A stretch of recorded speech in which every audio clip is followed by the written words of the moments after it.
ਧੰਨ ਵਾਹਿਗੁਰੂ ਜੀ। ਅੰਮ੍ਰਿਤ ਵੇਲਾ ਸਚ ਨਾਉ, ਵਡਿਆਈ ਵਿਚਾਰ। ਕਰਮੀ ਆਵੈ ਕਪੜਾ, ਨਦਰੀ ਮੋਖ ਦੁਆਰ। ਨਾਨਕ ਏਵੈ ਜਾਣੀਐ, ਸਭ ਆਪੇ ਸਚਿਆਰ।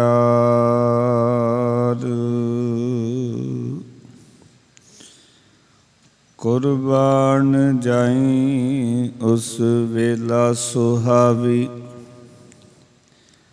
ਜਿਤ ਤੁਮਰੇ ਦੁਆਰ ਆਇਆ।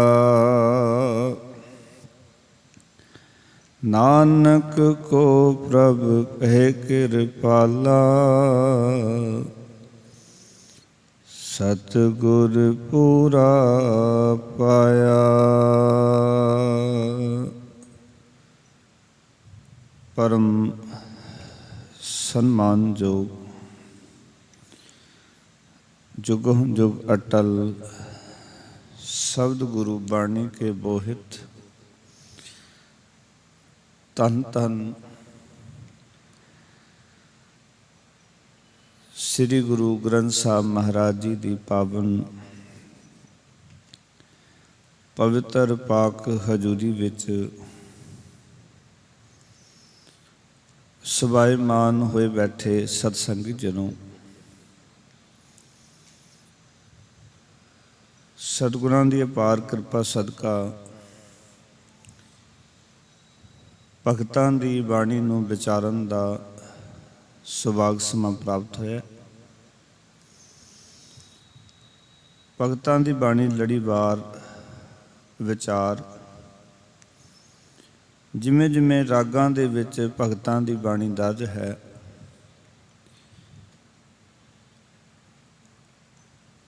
ਉਹਨਾਂ ਰਾਗਾਂ ਦੀ ਤਰਤੀਬ ਮੁਤਾਬਿਕ ਆਪਾਂ ਬਾਣੀ ਨੂੰ ਵਿਚਾਰਦੇ ਆ ਰਹੇ ਹਾਂ। ਬਿਲਾਵਲ ਰਾਗ ਦੇ ਵਿੱਚ ਹੁਣ ਤੱਕ ਆਪਾਂ 10 ਸ਼ਬਦਾਂ ਦੀ ਵਿਚਾਰ ਸਰਵਣ ਕੀਤੀ ਹੈ। ਅੱਜ 11ਵਾਂ ਸ਼ਬਦ ਭਗਤ ਕਬੀਰ ਸਾਹਿਬ ਜੀ ਦਾ ਉਚਾਰਨ ਕੀਤਾ ਹੋਇਆ। ਬਿਲਾਵਲ ਜਨਮ ਮਰਨ ਕਾ ਭਰਮ ਗਿਆ, ਗੋਬਿੰਦ ਲਿਵ ਲਾਗੀ। ਜੀਵਨ ਸੁਨ ਸਮਾਨਿਆ, ਗੁਰ ਸਾਖੀ ਜਾਗੀ ਰਹਾਉ। ਇਹ ਪਾਵਨ ਸ਼ਬਦ 857 ਦੇ ਉੱਤੇ ਸੁਭਾਏਮਾਨ ਹੈ। ਆਓ ਇਸ ਸ਼ਬਦ ਦਾ ਮੂਲ ਪਾਠ ਕਰਦੇ ਹਾਂ, ਫਿਰ ਜੋ ਵਿਚਾਰ ਭਗਤ ਕਬੀਰ ਸਾਹਿਬ ਜੀ ਸ਼ਬਦ ਦੇ ਰਾਹੀਂ ਸਾਡੇ ਸਮਕਸ਼ ਰੱਖ ਰਹੇ ਹਨ, ਉਹਨਾਂ ਵਿਚਾਰਾਂ ਨੂੰ ਸਮਝਣ ਦਾ ਯਤਨ ਕਰਾਂਗੇ। ਮਨੋਵਿਰਤੀਆਂ ਇਕਾਗਰ ਕਰੋ, ਸਾਹਿਬਾਂ ਨੂੰ ਝੁਕਾਓ ਸੀਸ ਆਪਣੇ ਪਰਿਵਾਰ ਬੱਚਿਆਂ ਦੇ ਭਲੇ ਲਈ, ਕੌਮ ਪੰਥ ਦੀ ਚੜ੍ਹਦੀ ਕਲਾ ਲਈ। ਸਤਿਗੁਰ ਦੇ ਚਰਨਾਂ 'ਚ ਨਤਮਸਤਕ ਹੁੰਦੇ ਹੋਏ ਫਤਿਹ ਦੀ ਸਾਂਝ ਕਰੋ। ਆਖੋ ਜੀ ਵਾਹਿਗੁਰੂ ਜੀ ਕਾ ਖਾਲਸਾ, ਵਾਹਿਗੁਰੂ ਜੀ ਕੀ ਫਤਿਹ। ਬਿਲਾਵਲ ਬਿਲਾਵਲ ਜਨਮ ਮਰਨ ਕਾ ਭ੍ਰਮ ਗਿਆ, ਜਨਮ ਮਰਨ ਕਾ ਭ੍ਰਮ ਗਿਆ। ਗੋਬਿੰਦ ਲਿਵ ਲਾਗੀ, ਗੋਬਿੰਦ ਲਿਵ ਲਾਗੀ। ਜੀਵਨ ਸੁਨ ਸਮਾਨਿਆ, ਜੀਵਤ ਸੁਨ ਸਮਾਨਿਆ। ਜੀਵਨ ਸੁਨ ਸਮਾਨਿਆ, ਜੀਵਨ ਸੁਨ ਸਮਾਨਿਆ। ਗੁਰ ਸਾਖੀ ਜਾਗੀ, ਗੁਰ ਸਾਖੀ ਜਾਗੀ ਰਹਾਉ, ਰਹਾਵ। ਕਾਸੀ ਤੇ ਧੁਨ ਉਪਜੈ। ਕਾਸੀ ਤੇ ਧੁਨ ਉਪਜੈ। ਧੁਨ ਕਾਸੀ ਜਾਈ। ਧੁਨ ਕਾਸੀ ਜਾਈ। ਕਾਸੀ ਫੂਟੀ ਪੰਡਿਤਾ। ਕਾਸੀ ਫੂਟੀ ਪੰਡਿਤਾ। ਧੁਨ ਕਹਾਂ ਸਮਾਈ। ਧੁਨ ਕਹਾਂ ਸਮਾਈ। ਤ੍ਰਿਕੁਟੀ ਸੰਧ ਮੈਂ ਪੇਖਿਆ। ਤ੍ਰਿਕੁਟੀ ਸੰਧ ਮੈਂ ਪੇਖਿਆ। ਘਟ ਹੂੰ ਘਟ ਜਾਗੀ। ਤੂੰ ਘਟ ਜਾਗੀ। ਐਸੀ ਬੁੱਧ ਸਮਾਚਰੀ। ਐਸੀ ਬੁੱਧ ਸਮਾਚਰੀ। ਘਟ ਮਾਹੇ ਤਿਆਗੀ। ਘਟ ਮਾਹੇ ਤਿਆਗੀ। ਆਪ ਆਪ ਤੇ ਜਾਣਿਆ। ਆਪ ਆਪ ਤੇ ਜਾਣਿਆ। ਤੇਜ ਤੇਜ ਸਮਾਨਾ। ਤੇਜ ਤੇਜ ਸਮਾਨਾ। ਕਹੋ ਕਬੀਰ ਅਬ ਜਾਣਿਆ। ਕਹੋ ਕਬੀਰ ਅਬ ਜਾਣਿਆ। ਗੋਬਿੰਦ ਮਨ ਮਾਨਾ। ਗੋਬਿੰਦ ਮਨ ਮਾਨਾ। ਆਪ ਆਪ ਤੇ ਜਾਣਿਆ। ਆਪ ਆਪ ਤੇ ਜਾਣਿਆ। ਤੇਜ ਤੇਜ ਸਮਾਨਾ। ਤੇਜ ਤੇਜ ਸਮਾਨਾ। ਕਹੋ ਕਬੀਰ ਅਬ ਜਾਣਿਆ। ਕਹੋ ਕਬੀਰ ਅਬ ਜਾਣਿਆ। ਗੋਬਿੰਦ ਮਨ ਮਾਨਾ। ਗੋਬਿੰਦ ਮਨ ਮਾਨਾ। ਵਾਹਿਗੁਰੂ ਜੀ ਕਾ ਖਾਲਸਾ। ਵਾਹਿਗੁਰੂ ਜੀ ਕੀ ਫਤਿਹ। ਪਾਵਨ ਸ਼ਬਦ ਦੇ ਰਾਹੀਂ ਭਗਤ ਕਬੀਰ ਸਾਹਿਬ ਜੀ ਸਮਝਾ ਰਹੇ ਹਨ। ਜਨਮ ਮਰਨ ਕਾ ਭ੍ਰਮ ਗਿਆ, ਗੋਬਿੰਦ ਲਿਵ ਲਾਗੀ। ਮਨੁੱਖੀ ਸਰੀਰ ਜਿਹੜਾ ਸਾਨੂੰ ਪ੍ਰਾਪਤ ਹੋਇਆ ਹੈ, ਇਹਦਾ ਜਿਹੜਾ ਛੁਟਕਾਰਾ ਹੈ ਉਸ ਦਿਨ ਹੋਵੇਗਾ ਜਿਸ ਦਿਨ ਇਸ ਸਰੀਰ ਦੇ ਅੰਦਰ ਰਹਿੰਦੇ ਹੋਏ ਸਾਡੀ ਅੰਦਰ ਦੀ ਸੁਰਤ ਲਿਵ ਪਰਮੇਸ਼ਰ ਦੇ ਚਰਨਾਂ ਨਾਲ ਜੁੜ ਜਾਵੇਗੀ। ਔਰ ਜੇ ਐਸਾ ਨਹੀਂ ਤੇ ਗੁਰੂ ਅਮਰਦਾਸ ਮਹਾਰਾਜ ਕਹਿੰਦੇ ਸਾਚੀ ਲਿਵੈ ਬਿਨ ਦੇਹ ਨਿਮਾਣੀ। ਦੇਹ ਨਿਮਾਣੀ ਲਿਵੈ ਬਾਝੋਂ ਕਿਆ ਕਰੇ ਵਿਚਾਰਿਆ। ਸਾਚੀ ਲਿਵ ਤੋਂ ਬਿਨਾਂ ਸਾਡੀ ਜਿਹੜੀ ਦੇਹ ਹੈ ਇਹ ਨਿਮਾਣੀ ਹੈ, ਨਿਤਾਣੀ ਹੈ।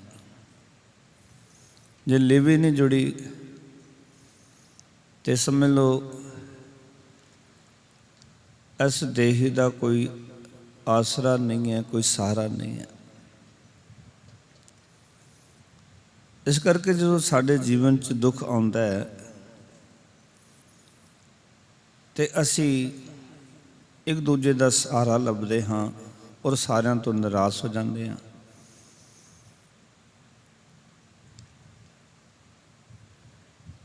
ਕਿਉਂਕਿ ਸਾਡੇ ਜੀਵਨ ਦਾ ਆਧਾਰ ਜਿਹੜਾ ਹੈ ਇਹ ਲਿਵ ਹੈ। ਸਾਡਾ ਸਾਰਾ ਕੋਈ ਨਹੀਂ, ਕੇਵਲ ਲਿਵ ਹੈ। ਸਾਡੀ ਜ਼ਿੰਦਗੀ ਦੇ ਵਿੱਚ ਦੁੱਖ ਤੇ ਸੁੱਖ ਇਸ ਲਿਵ ਦੇ ਆਧਾਰ ਤੇ ਚੱਲਦੇ ਹਨ। ਸਾਡੀ ਆਪਣੀ ਲਿਵ ਦਾ ਜੁੜਾਓ ਪਰਮੇਸ਼ਰ ਨਾਲ ਇਹ ਸੁੱਖ ਹੈ, ਲਿਵ ਦਾ ਟੁੱਟ ਜਾਣਾ ਦੁੱਖ ਹੈ। ਸੁੱਖ ਜਾਂ ਦੁੱਖ ਅਸਲ ਵਿੱਚ ਸਹੂਲਤਾਂ ਵਿੱਚ ਨਹੀਂ ਹਨ। ਸਹੂਲਤਾਂ ਦਾ ਅਭਾਵ ਜਿਹੜਾ ਹੈ ਉਹ ਦੁੱਖ ਦਾ ਕਾਰਨ ਨਹੀਂ ਹੈ, ਜਾਂ ਸਹੂਲਤਾਂ ਦੀ ਬਹੁਤਾਤ ਜਿਹੜੀ ਹੈ ਉਹ ਸੁੱਖ ਦਾ ਕਾਰਨ ਨਹੀਂ ਹੈ। ਕਈ ਵਾਰੀ ਸਾਨੂੰ ਲੱਗਦਾ ਵੀ ਸ਼ਾਇਦ ਇਹ ਜਿਹੜੀਆਂ ਸਹੂਲਤਾਂ ਨੇ ਘੱਟ ਨੇ ਇਸ ਕਰਕੇ ਬੰਦਾ ਦੁਖੀ ਹੈ, ਐਸਾ ਨਹੀਂ ਹੈ। ਕਈ ਵਾਰੀ ਬਿਲਕੁਲ ਸਹੂਲਤਾਂ ਨਾ ਹੋਣ, ਖਾਣ ਨੂੰ ਰੋਟੀ ਨਾ ਹੋਵੇ, ਪਰ ਐਸੇ ਮਨੁੱਖ ਦੇ ਚਿਹਰੇ 'ਤੇ ਵੀ ਤੁਸੀਂ ਖੁਸ਼ੀ ਵੇਖ ਸਕਦੇ ਹੋ, ਖੇੜਾ ਵੇਖ ਸਕਦੇ ਹੋ, ਆਨੰਦ ਵੇਖ ਸਕਦੇ ਹੋ। ਔਰ ਜਦੋਂ ਕਿਤੇ ਐਸਾ ਨਜ਼ਰ ਆਵੇ ਸਮਝ ਲੈਣਾ ਕਿ ਇਸ ਮਨੁੱਖ ਦੀ ਲਿਵ ਪਰਮੇਸ਼ਰ ਦੇ ਚਰਨਾਂ ਨਾਲ ਜੁੜੀ ਹੋਈ ਹੈ, ਖੇਡ ਲਿਵ ਦੀ ਹੈ। ਔਰ ਗੁਰਬਾਣੀ ਨੇ ਲਿਵ ਦੇ ਉੱਤੇ ਬੜਾ ਜ਼ੋਰ ਦਿੱਤਾ ਕਿ ਤੇਰੀ ਲਿਵ ਜਿਹੜੀ ਨਹੀਂ ਟੁੱਟਣੀ ਚਾਹੀਦੀ। ਕਿਉਂਕਿ ਸਭ ਕੁਝ ਹੁੰਦੇ ਜਦੋਂ ਲਿਵ ਟੁੱਟ ਜਾਂਦੀ ਹੈ ਬੰਦਾ ਨਿਰਾਸ਼ ਹੋ ਜਾਂਦਾ ਹੈ, ਨਿਢਾਲ ਹੋ ਜਾਂਦਾ ਹੈ, ਦੁਖੀ ਹੋ ਜਾਂਦਾ ਹੈ, ਸਾਰੀਆਂ ਚੀਜ਼ਾਂ ਨੇ। ਔਰ ਇਸ ਤਰ੍ਹਾਂ ਦੀ ਹਾਲਤ ਬਣ ਜਾਂਦੀ ਹੈ ਜਿਵੇਂ ਭਗਤ ਰਵਿਦਾਸ ਜੀ ਕਹਿੰਦੇ, ਨਰਪਤ ਏਕ ਸਿੰਘਾਸਨ ਸੋਇਆ ਸੁਪਨੇ ਭਇਆ ਭਿਖਾਰੀ। ਅਛਤ ਰਾਜ ਵਿਚਰਤ ਦੁਖ ਪਾਇਆ ਸੋਗਤ ਪਈ ਹਮਾਰੀ। ਉਹ ਹਾਲਤ ਬਣ ਜਾਂਦੀ ਹੈ। ਇਹਦਾ ਅਰਥ ਹੈ ਕਿ ਸਾਡੀ ਲਿਵ ਇਸ ਜੀਵਨ ਦਾ ਆਧਾਰ ਹੈ। ਇੱਕ ਹੋਰ ਮੈਂ ਬੇਨਤੀ ਕਰਾਂ, ਲਿਵ ਜੇ ਪਦਾਰਥਾਂ ਨਾਲ ਜੁੜੇਗੀ, ਪਦਾਰਥ ਘਟਣਗੇ ਦੁੱਖ ਹੋਏਗਾ, ਪਦਾਰਥ ਬਦਲਣਗੇ ਸੁਖੀ ਮਹਿਸੂਸ ਕਰੇਗਾ ਬੰਦਾ। ਪਰ ਜੇ ਇਹ ਲਿਵ ਪਰਮੇਸ਼ਰ ਨਾਲ ਜੁੜ ਜਾਏ, ਅਕਾਲ ਪੁਰਖ ਵਾਹਿਗੁਰੂ ਨਾਲ ਜੁੜ ਜਾਏ, ਪਦਾਰਥ ਦੇ ਘਟਣ ਵਧਣ ਦੇ ਨਾਲ ਇਸ ਦੇ ਜੀਵਨ 'ਤੇ ਕੋਈ ਪ੍ਰਭਾਵ ਨਹੀਂ ਪਏਗਾ। ਇਸ ਕਰਕੇ ਅੱਜ ਦੇ ਸ਼ਬਦ ਵਿੱਚ ਭਗਤ ਕਬੀਰ ਸਾਹਿਬ ਜੀ ਇੱਕ ਗੱਲ ਨੂੰ ਸਮਝਾਉਣ ਲੱਗੇ ਔਰ ਸਾਨੂੰ ਆਖ ਰਹੇ ਨੇ। ਕਹਿੰਦੇ ਨੇ, ਜਨਮ ਮਰਨ ਕਾ ਭਰਮ ਗਿਆ, ਗੋਬਿੰਦ ਲਿਵ ਲਾਗੀ, ਜੀਵਤ ਸੁਨ ਸਮਾਨਿਆ, ਗੁਰਸਾਖੀ ਜਾਗੇ। ਭਗਤ ਜੀ ਕਹਿਣ ਲੱਗੇ ਕਿ ਮੇਰੇ ਅੰਦਰ ਸਤਿਗੁਰ ਦੀ ਸਿੱਖਿਆ ਨਾਲ ਐਸੀ ਬੁੱਧ ਜਾਗ ਪਈ ਹੈ ਕਿ ਮੇਰੀ ਜਨਮ ਮਰਨ ਦੀ ਭਟਕਣਾ ਜਿਹੜੀ ਹੈ ਉਹ ਮੁੱਕ ਗਈ ਹੈ।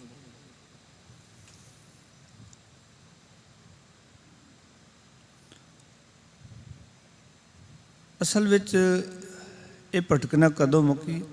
ਜਦੋਂ ਪ੍ਰਭੂ ਚਰਨਾਂ ਵਿੱਚ ਭਗਤ ਕਬੀਰ ਸਾਹਿਬ ਕਹਿੰਦੇ ਮੇਰੇ ਸੁਰਤ ਜੁੜ ਗਈ, ਮੇਰੀ ਲਿਵ ਲੱਗ ਗਈ। ਮੈਂ ਜਗਤ ਵਿੱਚ ਵਿਚਰਦਾ ਹੋਇਆ ਹੀ ਉਸ ਹਾਲਤ ਵਿੱਚ ਟਿਕਿਆ ਰਹਿੰਦਾ ਹਾਂ ਜਿੱਥੇ ਮਾਇਆ ਦੇ ਫੁਰਨੇ ਨਹੀਂ ਉੱਠਦੇ। ਜੀਵਤ ਸੁਨ ਸਮਾਨਿਆ, ਜਿਉਂਦਿਆਂ ਜੀ ਮੈਂ ਉਸ ਸੁਨ ਵਿੱਚ ਸਮਾ ਗਿਆ ਹਾਂ। ਸੁਨ ਦਾ ਅਰਥ ਹੈ ਜੀਰੋ, ਜਿੱਥੇ ਕੋਈ ਫੁਰਨਾ ਨਹੀਂ ਹੈ, ਜਿੱਥੇ ਮਾਇਆ ਦਾ ਕੋਈ ਪ੍ਰਭਾਵ ਨਹੀਂ ਹੈ, ਜਿੱਥੇ ਮਾਇਆ ਦੇ ਫੁਰਨੇ ਨਹੀਂ ਉੱਠ ਰਹੇ। ਔਰ ਇਹ ਖੇਡ ਕਦੋਂ ਬਣੇਗੀ? ਜਦੋਂ ਗੁਰੂ ਦੀ ਸਿੱਖਿਆ ਦੇ ਨਾਲ ਸਾਡੇ ਅੰਦਰ ਦੀ ਜਿਹੜੀ ਮਤ ਹੈ, ਸਾਡੀ ਬੁੱਧ ਹੈ, ਇਹ ਜਾਗ ਪਈ। ਪਰ ਇੱਕ ਗੱਲ ਯਾਦ ਰੱਖਣਾ, ਜੀਵਨ 'ਚ ਇਹ ਬੁੱਧ ਬੜੀ ਔਖੀ ਜਾਗਦੀ ਹੈ। ਇਹ ਮਤ ਜਾਗਦੀ ਨਹੀਂ, ਮਨੁੱਖ ਅੰਦਰੋਂ ਸੁੱਤਾ ਹੋਇਆ ਔਰ ਇਤਨਾ ਗੂੜ ਸੁੱਤਾ ਹੋਇਆ ਇਹਨਾਂ ਪਦਾਰਥਾਂ ਦੇ ਵਿੱਚ ਕਿ ਇਸ ਨੂੰ ਜਗਾਉਣ ਦਾ ਗੁਰੂ ਸਾਹਿਬ ਬਾਰ-ਬਾਰ ਯਤਨ ਕਰਦੇ ਨੇ। ਮਨੁੱਖ ਫਿਰ ਇਹਨਾਂ ਪਦਾਰਥਾਂ ਦੇ ਮੋਹ ਵਿੱਚ ਜਾ ਕੇ ਸੋ ਜਾਂਦਾ ਹੈ, ਅੰਦਰੋਂ ਇਤਨਾ ਸੁੱਤਾ ਹੋਇਆ। ਜਦੋਂ ਮਨੁੱਖ ਇਸ ਸੰਸਾਰ ਦੇ ਵਿੱਚ ਇੱਕ ਲਾਲਸਾ ਨੂੰ ਲੈ ਕੇ ਤੁਰਦਾ ਹੈ, ਮੋਹ ਦਾ ਵਜਿਆ ਹੋਇਆ ਜੀਵ ਇੱਕ ਹਿਰਨ ਦੀ ਤਰ੍ਹਾਂ ਹੈ। ਜਿਵੇਂ ਹਿਰਨ ਤੁਰਦਾ ਹੈ ਕਸਤੂਰੀ ਦੀ ਸੁਗੰਧੀ ਵਾਸਤੇ, ਪਿਆਸ ਲੱਗਦੀ ਹੈ, ਪਾਣੀ ਵਾਸਤੇ ਤੁਰਦਾ ਹੈ। ਜਿਵੇਂ ਜਿਵੇਂ ਅੱਗੇ ਟਿੱਲੇ ਨੂੰ ਵੇਖਦਾ ਹੈ, ਅੰਦਰੋਂ ਇੱਕ ਮੋਹ ਹੈ ਵੀ ਸਾਹਮਣੇ ਪਾਣੀ ਹੈ। ਉੱਥੇ ਪਹੁੰਚਦਾ ਹੈ, ਅੱਖਾਂ ਨਾਲ ਕੀ ਤੱਕਦਾ, ਇਹ ਤੇ ਰੇਤ ਹੈ। ਫਿਰ ਆਸ ਵੱਜ ਜਾਂਦੀ ਹੈ, ਲਾਲਸਾ ਜਾਗਦੀ ਵੀ ਸਾਹਮਣੇ ਜਿਹੜਾ ਦਿਖਾਈ ਦੇ ਰਿਹਾ ਨਾ, ਉੱਚਾ ਜਿਹਾ ਟਿੱਲਾ ਹੁੰਦਾ ਰੇਤ ਹੀ ਹੈ, ਪਰ ਦੂਰੋਂ ਲੱਗਦਾ ਵੀ ਸ਼ਾਇਦ ਉਹ ਪਾਣੀ ਹੈ, ਉੱਥੇ ਮੇਰੀ ਪਿਆਸ ਬੁੱਝ ਜਾਵੇ। ਮਨੁੱਖ ਦੇ ਜੀਵਨ ਵਿੱਚ ਵੀ ਜਦੋਂ ਮੋਹ ਉਪਜਦਾ ਹੈ, ਮਨੁੱਖ ਉਸ ਮੋਹ ਦੇ ਵਿੱਚ ਫਸਿਆ ਹੋਇਆ ਸੰਸਾਰ ਦੇ ਪਦਾਰਥਾਂ ਵੱਲ ਦੌੜਦਾ ਹੈ। ਜਦੋਂ ਉਹ ਪਦਾਰਥ ਮਨੁੱਖ ਨੂੰ ਹਾਸਲ ਹੋ ਜਾਂਦਾ, ਉੱਥੇ ਪਹੁੰਚ ਜਾਂਦਾ ਹੈ ਔਰ ਇਹ ਲਾਲਸਾ ਕਰਕੇ ਤੁਰਦਾ ਹੈ ਵੀ ਸ਼ਾਇਦ ਉੱਥੋਂ ਮੈਨੂੰ ਸੁੱਖ ਮਿਲੇਗਾ, ਪਰ ਉਸ ਪਦਾਰਥ ਵਿੱਚੋਂ, ਉਸ ਪਰਿਵਾਰ ਵਿੱਚੋਂ ਵੀ ਇਸ ਨੂੰ ਸੁੱਖ ਦੀ ਪ੍ਰਾਪਤੀ ਨਹੀਂ ਹੁੰਦੀ। ਫਿਰ ਇਹ ਅੱਗੇ ਸੋਚਦਾ ਵੀ ਉਹ ਸਾਹਮਣੇ ਜਿਹੜਾ ਪਦਾਰਥ ਹੈ ਨਾ, ਤੇ ਜਿਹੜੀ ਚੀਜ਼ ਮੇਰੇ ਕੋਲ ਨਹੀਂ ਹੈ ਔਰ ਸਾਹਮਣੇ ਅੱਗੇ ਪਈ ਹੈ, ਉਹ ਸੁੱਖ ਦੇਵੇਗੀ। ਉੱਥੇ ਪਹੁੰਚਦਾ ਹੈ ਔਰ ਉੱਥੇ ਜਾ ਕੇ ਦੇਖਦਾ ਹੈ ਔਰ ਫਿਰ ਜੋ ਦੁਖੀ ਹੋ ਜਾਂਦਾ ਹੈ ਵੀ ਉਸ ਦੇ ਵਿੱਚੋਂ ਵੀ ਸੁੱਖ ਨਹੀਂ ਮਿਲਿਆ। ਪਰ ਜਦੋਂ ਕਿਤੇ ਗੁਰੂ ਦੀ ਸਿੱਖਿਆ ਦੇ ਰਾਹੀਂ ਇਸ ਨੂੰ ਜਾਗ ਲੱਗਦਾ ਹੈ, ਇਹਦੀ ਸੁਰਤ ਜਾਗ ਜਾਏ, ਇਹਨੂੰ ਸਮਝ ਆ ਜਾਏ ਕਿ ਜਿਨ੍ਹਾਂ ਪਦਾਰਥਾਂ ਦੇ ਮਗਰ ਤੂੰ ਦੌੜ ਰਿਹਾ ਉਹਨਾਂ ਵਿੱਚ ਸੁੱਖ ਨਹੀਂ ਹੈ।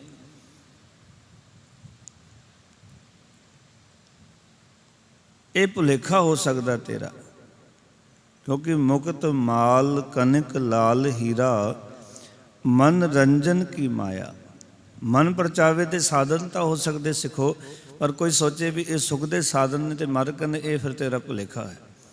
मुक्त माल कनक लाल हीरा मन रंजन की माया हाहा करत बिहानी अवदै तामै संतोख ना पाया। हाय हाय करदे उम्र बतीत हो जाती है पर उसदे विच संतोख की प्राप्ति नहीं होंदी। भगत जी कहते मेरे अंदर सतगुर की सिक्ख्या नाल ऐसी बुद्ध जाग पई है कि मेरी जन्म मरण की भटका मुक गई है तो प्रभु चरनां विच मेरी सुरत जुड़ गई है। मैं जगत विच विचरदा होया उस हालत विच टिकिया रहिंदा जिथे कि माया दे फुरने नहीं उठते। हुण मैं सुन्न हो गया हाँ, पाओ कि माया दे फुरने उठने बंद हो गए हैं। पर यह भुलेखा पै जाना सुभाविक है भी हुण शायद मन कंट्रोल विच आ गया, ये माया का प्रभाव पैना बंद हो गया। ये कई बार इस तरह भी हो सकता है साडे जीवन विच कि कुछ सਮਾं दा सत्संग, नाम बाणी का अभ्यास, गुरमुखां की संगत विच बैठण नाल सानूं भुलेखा पै सकता भी शायद हुण मन जिहड़ा है वो मर गया है, जब मन विच हुण माया दे फुरने नहीं उठ रहे। पर इसकी परख तो उदों लगेगी जदों वो मनुख गुरमुखां की संगत विचों, गुरु के दर तो, गुरु की बाणी तो हट के जदों मनमुखां की संगत, जिन्हां की संगत पहला बहिंदा सी, उत्थे जावे, उत्थे जाके अपने आप को कंट्रोल कर लवे। समझ लो कि हाँ हुण माया के फुरने उठने बंद हो गए ने। नहीं तो कई बार की हुंदा कि मनुख 4 दिन गुरुद्वारे आउंदा, पाठ पूजा करदा, कई चीज़ां नूं समझ लैंदा भी शायद मैं हुण छड्ड दित्तियां। कोई कहता मैं नशा छड्ड दिता, कोई कहता मैं ये चीज़ां छड्ड दित्तियां। पर जदों फिर मुड़ उसी संगत विच जांदा जिस दे विच पहला रहिंदा सी, फिर उत्थे जाके फिर मन उही काम करदा है।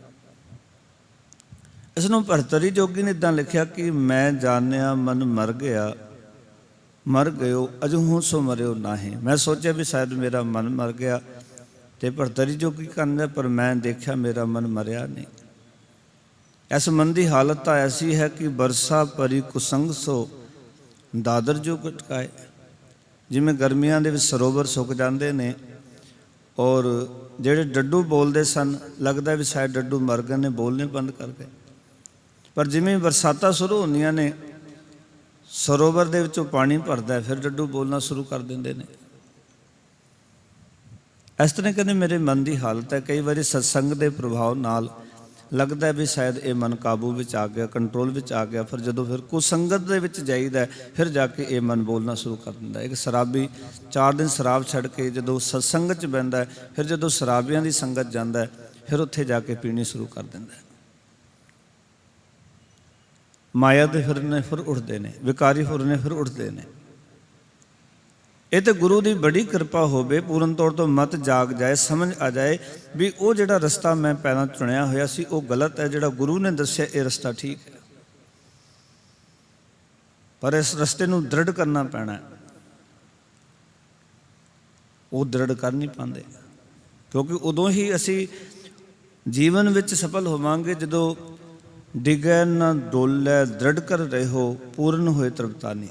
जदों असी उस विचार नूं दृढ़ कर लवांगे, पक्की कर लवांगे, फिर डोलांगे नहीं, पूर्ण तौर तो तृप्ति हो जाएगी, अंदर जीवन जिहड़ा वो टिक जाएगा, फिर माया दे फुरने नहीं उठणगे। इस दे वास्ते बड़ा अभ्यास चाहिए। भगत कबीर साहब कहते भी गुरु ने जदों मैनूं वो मत दित्ती तां कहंदे जो मेरे जीवन विच वो सुन्न अवस्था बन गई जदों माया दे फुरने आने बंद हो गए। क्योंकि माया जिहड़ी है वो वैसे दिखाई नहीं देती, वो फुरनियां च चलती है। इत्थे बैठे भी कईयां दे चल रही होएगी, पाठ करते भी कईयां दे चलती रहती है। पाठ भी चल रहा तो अंदर कुछ होर ख्याल भी चल रहे हैं, विचार भी चल रहे हैं। एक छेती करके नहीं जाती। भगत कबीर साहब कह रहे हैं। फिर आखन लगे कासी ते तुन उपजै तुन कासी जाई। आखन लगे हे पंडित, हे ज्ञानवान, जिमें कहें दे भांडे नूं ठणकाया उस विचों आवाज़ निकलती है। कहंदे जो ठणकाना छड़ दईए तो आवाज़ कहें विच ही मुक जाती है। और जदों तक ठणकाते रहो आवाज़ निकलती है, छड़ दईए तो फिर आवाज़ उस कहें दे भांडे विच ही रह जाती है। तिवें ही इस शरीर के मूँह का हाल है। जदों तक इनूं ठणकाते रहो तो यह मोह जागता रहिंदा। जो ठनकाना बंद कर दो फिर बंदे नूं लगदा भी शायद भी आवाज़ तो बंद हो गई। ਭਗਤ ਕਬੀਰ ਸਾਹਿਬ ਜੀ ਉਦਾਹਰਨ ਦੇ ਕੇ ਸਮਝਾਉਣਾ ਚਾਹੁੰਦੇ ਹੈ।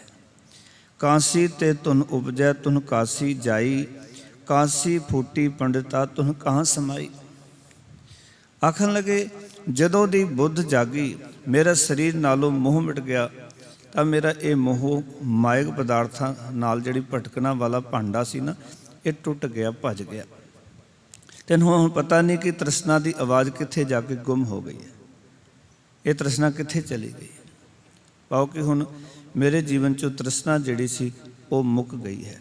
ਫਿਰ ਭਗਤ ਜੀ ਕਹਿਣ ਲੱਗੇ ਤਿਰਕੁਟੀ ਸੰਤ ਮੈਂ ਪੇਖਿਆ, ਘਟ ਹੂੰ ਘਟ ਜਾਈ।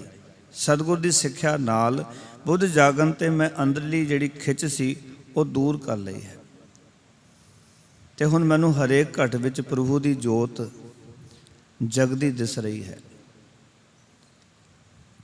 ਸਭ ਤੋਂ ਵੱਡੀ ਗੱਲ ਹੈ ਕਿ ਉਹ ਜੋਤ ਸਾਨੂੰ ਕਿਤੇ ਦਿਸਣੀ ਸ਼ੁਰੂ ਹੋ ਜਾਏ। ਮਾਫ ਕਰਨਾ, ਜੋਤ ਦੂਜੇ 'ਚ ਕੀ ਦਿਸਣੀ, ਆਪਣੇ ਆਪ ਦੇ ਵਿੱਚ ਹੀ ਨਹੀਂ ਦਿਸ ਰਹੀ। ਉਸ ਜੋਤ ਦਾ ਅਨੁਭਵ ਤਾਂ ਆਪਣੇ ਅੰਦਰ ਵੀ ਨਹੀਂ ਸਾਨੂੰ ਅਜੇ।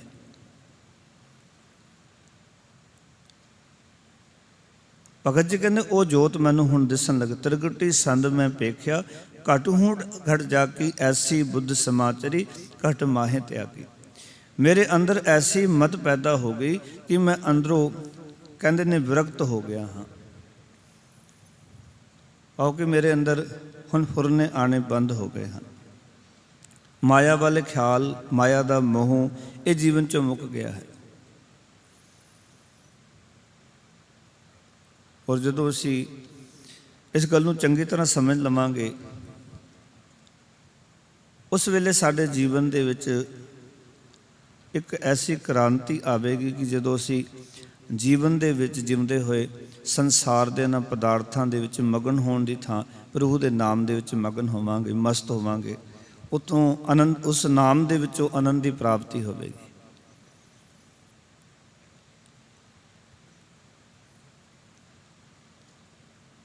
ਔਰ ਇਹ ਤ੍ਰਿਕੁਟੀ ਜਿਹੜੀ ਉਹ ਜੋਗੀਆਂ ਵਾਲੀ ਚਰਚਾ ਨਹੀਂ ਚੱਲ ਰਹੀ ਇੱਥੇ, ਕਿਉਂਕਿ ਜੋਗੀਆਂ ਦੇ ਵਿੱਚ ਤ੍ਰਿਕੁਟੀ ਦੀ ਗੱਲ ਚੱਲਦੀ ਹੈ।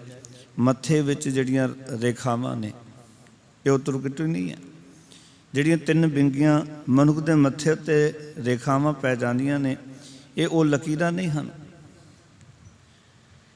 ਕਿਉਂਕਿ ਜਦੋਂ ਆਪਾਂ ਸੰਸਕ੍ਰਿਤ ਵਿੱਚੋਂ ਲਫ਼ਜ਼ ਜਿਹੜੇ ਆਏ ਨੇ ਤੇ ਜਿਹੜਾ ਪੰਜਾਬੀ ਲਫ਼ਜ਼ ਦੇਖਾਂਗੇ, ਉਹਦੇ ਵਿੱਚੋਂ ਬਹੁਤ ਸਾਰੇ ਲਫ਼ਜ਼ ਇੱਦਾਂ ਦੇ ਨੇ ਜਿਹੜੇ ਸੰਸਕ੍ਰਿਤ ਦੇ ਵਿੱਚ ਤੇ ਪੰਜਾਬੀ ਵਿੱਚ ਜਦੋਂ ਕਨਵਰਟ ਹੋਏ ਨੇ ਉਹ ਬੜੇ ਨੇੜਲੇ ਨੇ।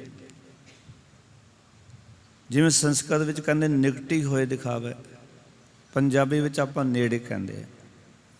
ਲਫ਼ਜ਼ ਹੈ ਕਟਕ, ਪੰਜਾਬੀ ਵਿੱਚ ਹੈ ਕੜਾ। ਸੰਸਕ੍ਰਿਤ ਵਿੱਚ ਕਟਕ ਕਿਹਾ ਜਾਂਦਾ ਕੜੇ ਨੂੰ, ਸੰਸਕ੍ਰਿਤ ਭਾਸ਼ਾ ਦੇ ਅੰਦਰ। ਪੰਜਾਬੀ ਵਿੱਚ ਕੜਾ ਕਿਹਾ ਜਾਂਦਾ। ਇਸ ਤਰ੍ਹਾਂ ਤ੍ਰਿਕੁਟੀ ਜਿਹੜਾ ਸ਼ਬਦ ਹੈ ਨਾ, ਉਹ ਤਿਉੜੀ ਤੋਂ ਬਣਿਆ ਹੈ। ਆਪਾਂ ਕਹਿੰਦੇ ਮੱਥੇ 'ਤੇ ਤਿਉੜੀਆਂ ਪੈ ਗਈਆਂ। ਜਦੋਂ ਬੰਦੇ ਨੂੰ ਖਿਝ ਚੜ੍ਹਦੀ ਹੈ ਨਾ, ਗੁੱਸਾ ਆਉਂਦਾ ਹੈ, ਤੇ ਉਹਦੇ ਮੱਥੇ 'ਤੇ ਤਿਉੜੀਆਂ ਪੈ ਜਾਂਦੀਆਂ ਹਨ। ਇਸ ਕਰਕੇ ਇਹ ਤ੍ਰਿਕੁਟੀ ਜਿਹੜਾ ਉਹ ਜੋਗੀਆਂ ਵਿੱਚ ਵਰਤੇ ਜਾਣ ਵਾਲਾ ਸ਼ਬਦ ਨਹੀਂ, ਕਿਉਂਕਿ ਕਬੀਰ ਸਾਹਿਬ ਕੋਈ ਜੋਗੀਆਂ ਵਾਲੇ ਯੋਗ ਅਭਿਆਸੀ ਨਹੀਂ ਹਨ। ਉਹਨਾਂ ਨੇ ਪਿਛਲੇ ਸ਼ਬਦਾਂ ਵਿੱਚ ਵੀ ਇਸ ਗੱਲ ਨੂੰ ਕਲੀਅਰ ਕਰ ਦਿੱਤਾ ਕਿ ਯੋਗ ਆਸਨ ਦੇ ਨਾਲ, ਯੋਗ ਅਭਿਆਸ ਜਾਂ ਪ੍ਰਾਣਾਯਾਮ ਦੇ ਨਾਲ ਪਰਮਾਤਮਾ ਦੀ ਪ੍ਰਾਪਤੀ ਨਹੀਂ ਹੋ ਸਕਦੀ, ਰੱਬ ਦੀ ਪ੍ਰਾਪਤੀ ਨਹੀਂ ਹੋ ਸਕਦੀ। ਇਸ ਕਰਕੇ ਇੱਥੇ ਜਿਹੜਾ ਵਰਤਿਆ ਹੋਇਆ ਲਫ਼ਜ਼ ਹੈ ਉਸ ਦਾ ਅਰਥ ਇਹ ਹੈ ਕਿ ਜੋ ਮਨੁੱਖ ਦੇ ਜੀਵਨ ਵਿੱਚ ਜਦੋਂ ਉਹ ਪ੍ਰਭੂ ਦੀ ਬੰਦਗੀ ਕਰਦਾ ਹੈ, ਅਕਾਲ ਪੁਰਖ ਵਾਹਿਗੁਰੂ ਦੇ ਚਰਨਾਂ ਨਾਲ ਜੁੜਦਾ ਹੈ, ਤਾਂ ਉਸ ਵੇਲੇ ਫਿਰ ਜਦੋਂ ਚੰਗੀ ਤਰ੍ਹਾਂ ਉਸ ਤ੍ਰਿਕੁਟੀ ਨੂੰ ਵੇਖ ਲੈਂਦਾ ਹੈ, ਉਹ ਚੰਗੀ ਤਰ੍ਹਾਂ ਉਸ ਗੱਲ ਨੂੰ ਸਮਝ ਲੈਂਦਾ, ਫਿਰ ਉਸ ਦੇ ਜੀਵਨ ਦੇ ਵਿੱਚ ਸੱਚ ਦਾ ਪ੍ਰਕਾਸ਼ ਹੁੰਦਾ ਹੈ। ਸਤਿਗੁਰ ਦੀ ਸਿੱਖਿਆ ਨਾਲ ਬੁੱਧ ਜਾਗਦੀ ਹੈ। ਮਨ ਅੰਦਰਲੀ ਜਿਹੜੀ ਹੈ ਉਹ ਖਿਝ ਦੂਰ ਕਰ ਲੈਂਦਾ। ਕਿਉਂਕਿ ਅੰਦਰ ਜਿਹੜੀ ਖਿਝ ਹੈ ਸਾਡੇ ਮਨ ਦੇ ਅੰਦਰ, ਉਹ ਕਦੋਂ ਦੂਰ ਹੋਏਗੀ? ਅਸੀਂ ਦੇਖਦੇ ਹਾਂ ਛੋਟੀ ਛੋਟੀ ਗੱਲਾਂ ਤੋਂ ਲੋਕ ਖਿਝ ਜਾਂਦੇ ਨੇ। ਤੁਸੀਂ ਕਿਤੇ ਧਿਆਨ ਨਾਲ ਤੱਕੋ, ਲੋਕਾਂ ਨੂੰ ਅੱਜ ਦਾ ਸਮਾਜ ਜਿਹੜਾ ਹੈ ਉਹਦੇ ਵਿੱਚ ਸੰਤੋਖ ਨਹੀਂ, ਸਬਰ ਨਹੀਂ, ਟਿਕਾਓ ਨਹੀਂ। ਮਨੁੱਖ ਤਕਰੀਬਨ ਖਿਝਿਆ ਹੀ ਰਹਿੰਦਾ ਹੈ।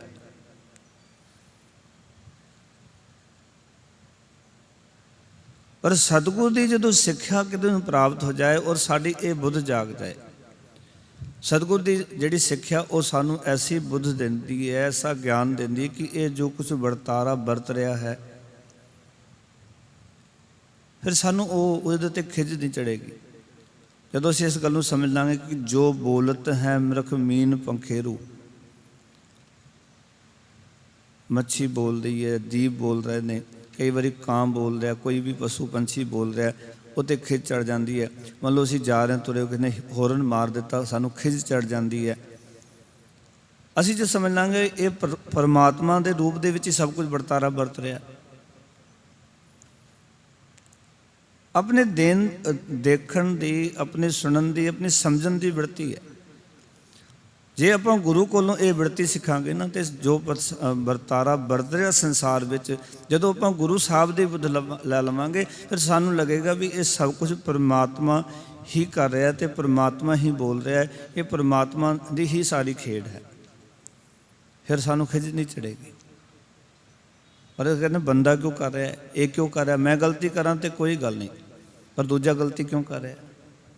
ਆਪਣੀ ਗਲਤੀ ਸਾਰੀਆਂ ਮਾਫ ਨੇ ਸਾਡੀਆਂ, ਆਪਣੀ ਗਲਤੀ ਤੇ ਸਾਨੂੰ ਕੋਈ ਖਿਜ ਨਹੀਂ ਚੜ੍ਹਦੀ, ਪਰ ਦੂਜਾ ਛੋਟੀ ਵੀ ਕੋਈ ਗਲਤੀ ਕਰੇ ਅਸੀਂ ਖਿਜ ਜਾਂਦੇ ਹਾਂ, ਤਪ ਜਾਂਦੇ ਹਾਂ, ਗਰਮ ਹੋ ਜਾਂਦੇ ਹਾਂ।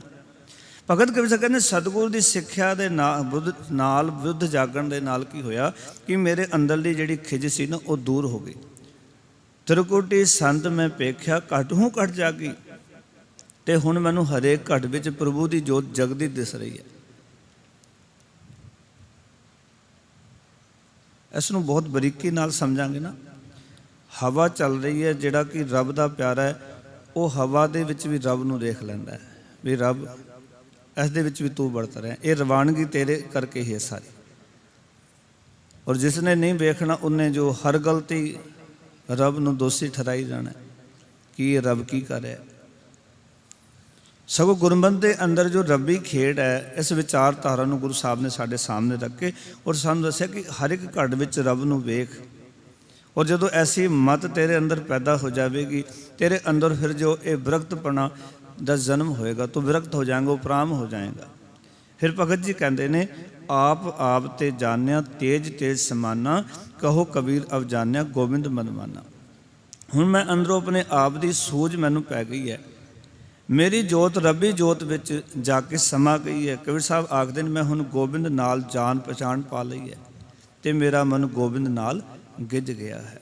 ਪਾਓ ਜਿੰਨਾ ਚਿਰ ਸਰੀਰ ਨਾਲ ਮੋਹ ਹੈ, ਦੇਹ ਅਧਿਆਸ ਹੈ, ਉਹਨਾਂ ਚਿਰ ਮਨ ਵਿੱਚ ਖਿਜ ਪੈਦਾ ਹੁੰਦੀ ਹੈ ਔਰ ਉਸ ਖਿਜ ਦੇ ਕਾਰਨ ਮੱਥੇ ਤੇ ਵੱਟ ਪੈ ਰਹਿੰਦੇ ਨੇ, ਮਨੁੱਖ ਜਿਹੜਾ ਦੁਖੀ ਰਹਿੰਦਾ ਹੈ। ਪਰ ਜੇ ਗੁਰੂ ਦੀ ਸ਼ਰਨ ਵਿੱਚ ਆ ਕੇ ਨਾਮ ਜਪਿਆ ਜਾਏ ਤੇ ਇਹ ਤ੍ਰਿਕੁਟੀ ਜਿਹੜੀ ਹੈ ਸਾਡੀ ਮੁੱਕ ਜਾਂਦੀ ਹੈ, ਖਿਜ ਮੁੱਕ ਜਾਂਦੀ ਹੈ ਔਰ ਅਸੀਂ ਫਿਰ ਸ਼ਾਂਤ ਸਹਿਜ ਆਨੰਦਮਈ ਜੀਵਨ ਜਿਉਂਦੇ ਹਾਂ। ਤੇ ਕਿਉਂ ਨਾ ਅਸੀਂ ਗੁਰੂ ਚਰਨਾਂ ਨਾਲ ਜੁੜ ਕੇ ਆਪਣੇ ਜੀਵਨ ਨੂੰ ਆਨੰਦਮਈ ਬਣਾ ਲਈਏ, ਸੰਸਾਰ ਦੀਆਂ ਇਹਨਾਂ ਵਾਸਨਾਵਾਂ 'ਚੋਂ ਉਪਰਾਮ ਹੋ ਕੇ ਗੁਰੂ ਚਰਨਾਂ ਨਾਲ ਜੁੜ ਕੇ ਜੀਵਨ ਨੂੰ ਸਫਲਾ ਕਰ ਲਈਏ। ਇਸ ਤਰ੍ਹਾਂ ਦੀ ਵਿਚਾਰ ਅੱਜ ਦੇ ਸ਼ਬਦ ਰਾਹੀਂ ਭਗਤ ਕਬੀਰ ਸਾਹਿਬ ਜੀ ਨੇ ਸਾਡੇ ਸਮਕਸ਼ ਰੱਖੀ ਹੈ। ਸੋ ਇਤਨੇ ਬਚਨ ਪ੍ਰਵਾਨ, ਸਾਰਿਆਂ ਦਾ ਧੰਨਵਾਦ ਜੀ। ਆਇਆਂ ਨੂੰ ਫਤਿਹ ਦੀ ਸਾਨ ਕਰੋ। ਆਖੋ ਜੀ ਵਾਹਿਗੁਰੂ ਜੀ ਕਾ ਖਾਲਸਾ, ਵਾਹਿਗੁਰੂ ਜੀ ਕੀ ਫਤਿਹ। ਰਾਮ ਕਲੀ